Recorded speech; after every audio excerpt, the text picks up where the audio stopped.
Item ಯಾವುದೇ ಇರಲಿ try ಮಾಡಿ ಆಚಿ ಚಿಕನ್ ಮಸಾಲಾ. ಹುಬ್ಬಳ್ಳಿಯಲ್ಲಿ ಮತ್ತೊಂದು ಲವ್ ಜಿಹಾದ್ ಆರೋಪಕ್ಕೆ ಸಂಬಂಧಪಟ್ಟಂತೆ ಸಮೀರ್ ಮೊಬೈಲ್ನಲ್ಲಿ ಮಾದಕ ಲೋಕ ಬಯಲಾಗಿದೆ. ಸಮೀರ್ ಬೂದಿಹಾಳನಿಂದ ಲವ್ ಜಿಹಾದ್ ಆರೋಪ ಈತನ ವಿರುದ್ಧ ಕೇಳಿ ಬಂದಿದೆ. ಠಾಣೆ ಮುಂದೆ ಹಿಂದೂ ಪರ ಸಂಘಟನೆಗಳು ತೀವ್ರ ಆಕ್ರೋಶವನ್ನು ಹೊರಹಾಕಿವೆ. ಹುಬ್ಬಳ್ಳಿಯಲ್ಲಿ ಮತ್ತೊಂದು ಲವ್ ಜಿಹಾದ್ ಆರೋಪಕ್ಕೆ ಸಂಬಂಧಪಟ್ಟಂತೆ ಸಮೀರ್ ಮೊಬೈಲ್ನಲ್ಲಿ ಮಾದಕ ಲೋಕವೇ ಬಯಲಾಗಿದೆ. ಸಮೀರ್ ಬೂದಿಹಾಳನಿಂದ ಈ ರೀತಿ ಲವ್ ಜಿಹಾದ್ ಆಗಿದೆ ಎನ್ನುವಂತಹ ಆರೋಪಗಳು ಠಾಣೆ ಮುಂದೆ ಹಿಂದೂ ಪರ ಸಂಘಟನೆಗಳು ತಮ್ಮ ಆಕ್ರೋಶವನ್ನು ಹೊರಹಾಕಿವೆ. ನಿಷ್ಪಕ್ಷಪಾತ ರೀತಿಯಲ್ಲಿ ತನಿಖೆಯನ್ನ ನಡೆಸಲಾಗುತ್ತೆ ಅಂತ Hubballi assistant police commissioner react ಕೂಡ ಮಾಡಿದ್ದಾರೆ. ಅಂದರೆ ಹಿಂದೂ ಪರ ಸಂಘಟನೆಗಳು ಕೂಡ ಆಕ್ರೋಶವನ್ನು ಹೊರಹಾಕಿವೆ. ಯಾವುದೇ ಕಾರಣಕ್ಕೂ ಈ ಒಂದು ಕೇಸ್ ಕ್ಲೋಸ್ ಆಗಬಾರ್ದು, ಕರೆಕ್ಟ್ ಆದಂತಹ ತನಿಖೆ ನಡೀಬೇಕು ಅಂತ ಹೋರಾಟವನ್ನು ಮಾಡ್ತಾ ಇವೆ. ಹೀಗಾಗಿ ಯಾವುದೇ ಕಾರಣಕ್ಕೂ ಪಾರ್ಶಿಯಾಲಿಟಿ ಇಲ್ಲದೇನೆ ಕಂಪ್ಲೀಟ್ ಆದಂಥ ತನಿಖೆಯನ್ನು ನಾವು ನಡೆಸ್ತೀವಿ ಅಂತ Hubballi assistant police commissioner react ಮಾಡಿದ್ದಾರೆ. ಲವ್ ಜಿಹಾದ್ ಆರೋಪದ ಕುರಿತು ಸಾಕಷ್ಟು ಮಾಹಿತಿಗಳು ಸಿಗ್ತಾ ಇದೆ. ನೀವೇನು ನೋಡ್ತಾ ಇದ್ದೀರಾ ಇದೊಂದು ವಿಡಿಯೋ.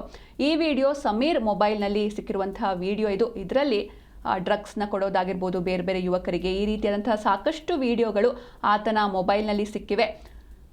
ಮಾದಕ ಲೋಕವೇ ಈತನ ಮೊಬೈಲ್ನಲ್ಲಿ ಬಯಲಾಗಿದೆ. ಹೀಗಾಗಿ ಈ ಒಂದು ಪ್ರಕರಣ ಅಂದರೆ ಲವ್ ಜಿಹಾದ್ ಪ್ರಕರಣ ದಿನಕ್ಕೊಂದು ಟ್ವಿಸ್ಟ್ ಪಡೀತಾ ಇದೆ.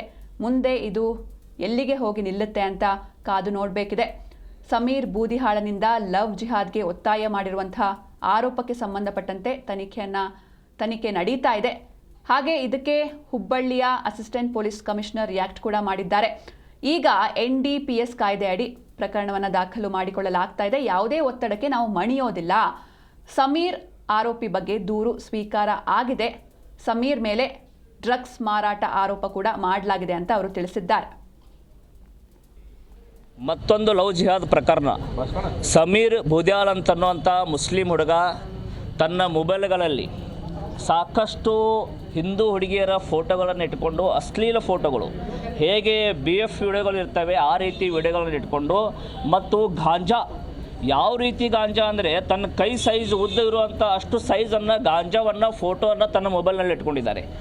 ಸಮೀರ್ ನಮ್ಮ ಹಿಂದೂ ಕಾರ್ಯಕರ್ತರು ಅವನು ಹಿಡಿಲಿಕ್ಕೆ ಹೋದಂಥ ಸಂದರ್ಭದಲ್ಲಿ ಮನೆಯಿಂದ ಓಡಿ ಹೋಗಿದ್ದಾನೆ. ನಾವು ಅಶೋಕ್ ನಗರ ಪೊಲೀಸ್ ಸ್ಟೇಷನ್ ಇನ್ಸ್ಪೆಕ್ಟರ್ಗೆ ಈಗ ಭೇಟಿಯಾಗಿದ್ದೇವೆ ಬಜರಂಗ ದಳದಿಂದ ಮತ್ತು ಹಿಂದೂ ಪರ ಸಂಘಟನೆಗಳಿಂದ. ಅಕಸ್ಮಾತ್ ನೀವೇನಾದರೂ ಸಮೀರನ್ನು ಅರೆಸ್ಟ್ ಮಾಡದೇ ಇದ್ದರೆ, ಅವನ ಮೇಲೆ ಏನೋ ಕ್ರಮ ತಗೊಳ್ಳದೇ ಇದ್ದರೆ ನಾವು ಬಜರಂಗ ದಳದಿಂದ ಉಗ್ರವಾದಂಥ ಪ್ರತಿಭಟನೆ ಮಾಡಬೇಕಾಗತ್ತೆ. ಮತ್ತು ಇವತ್ತು ಹುಬ್ಬಳ್ಳಿಯಲ್ಲಿ ಮತ್ತೊಂದು ಲವ್ ಜಿಹಾದ್ ಪ್ರಕರಣ ಬೆಳಕಿಗೆ ಬಂದಿದೆ. ಸತತವಾಗಿ ಇದು ಧಾರವಾಡ ಜಿಲ್ಲೆಯಲ್ಲಿ 5ನೇ ಪ್ರಕರಣ. ಇವತ್ತು ಸಾಯಂಕಾಲ ತಾನೇ ಒಂದು ವಿದ್ಯಾನಗರ ಲಿಮಿಟ್ಸ್ನಲ್ಲಿ ಮತ್ತೊಂದು ಪ್ರಕರಣ ಬಂದಿತ್ತು. ಈಗ ತಾನೇ ಇದು ಅಶೋಕ್ ನಗರ ಲಿಮಿಟ್ಸ್ನಲ್ಲಿ ಮತ್ತೊಂದು ಪ್ರಕರಣ ಬಂದಿದೆ. ಈಗ ಜಿಹಾದಿಗಳಿಗೆ ಅದೊಂದು ವ್ಯವಸ್ಥಿತ ಜಾಲ ಐತಿ. ಯಾಕಂದ್ರೆ ನಾವು ಮೊನ್ನೆ ಮತ್ತೊಂದು ಪ್ರಮೋಜಕಟಾಗಿ ಹೇಳಿದ್ವಿ, ನಾವು ಇದು NIA ತನಿಖೆ ಕೊಡಬೇಕು ಅಂತೇಳಿ ಒಂದು ಸರ್ಕಾರನ ಕೂಡ ಒತ್ತಾಯ ಮಾಡತ್ತೀವಿ. ಆದ್ರೆ ಅವರು ಯಾವುದೇ ಒತ್ತಾಯ ಕೊಡಬೇಕು. ಇದು ವ್ಯವಸ್ಥಿತವಾಗಿ ಹೆಂಗಾಗೈತೆ ಅಂದರೆ, ಮುಸ್ಲಿಮ ಹುಡುಗಿಯರು ಒಂದು ಹಿಂದೂ ಹುಡುಗಿಯರ ಪರಿಚಯ